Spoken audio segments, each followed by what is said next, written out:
Three biggest mistakes that brand owners make when filing a trademark application.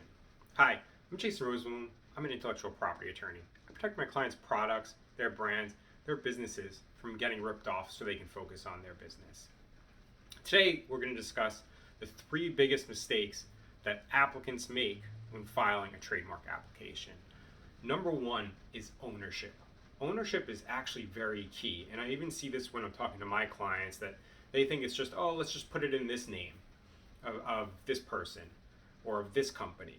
But it actually could potentially void your registration if you use the incorrect name or company.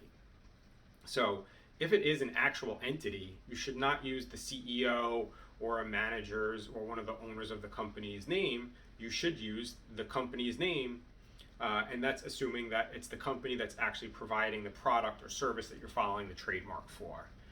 We also see bigger issues with intent to use applications is that the ownership has to be correct. It has to be the entity or person that has the intent to use in a future date.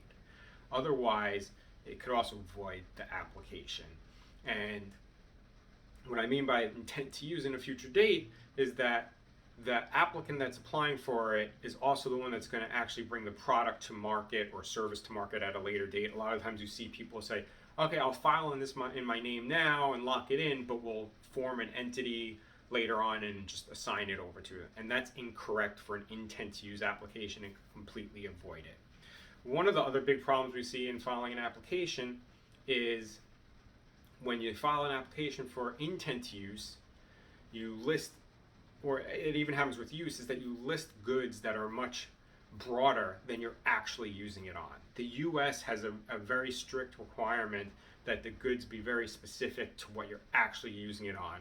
And going too broad and including things that you don't actually have use can sometimes also jeopardize your registration, or if the examining attorney starts asking questions about it during examination, you might not have the proof to back it up. So that's just some of the issues that we see when brand owners file for a trademark application without an attorney. You can get our book through the link below to see some other issues that we come across. And you're always free to reach out to us at 888-666-0062. Thank you.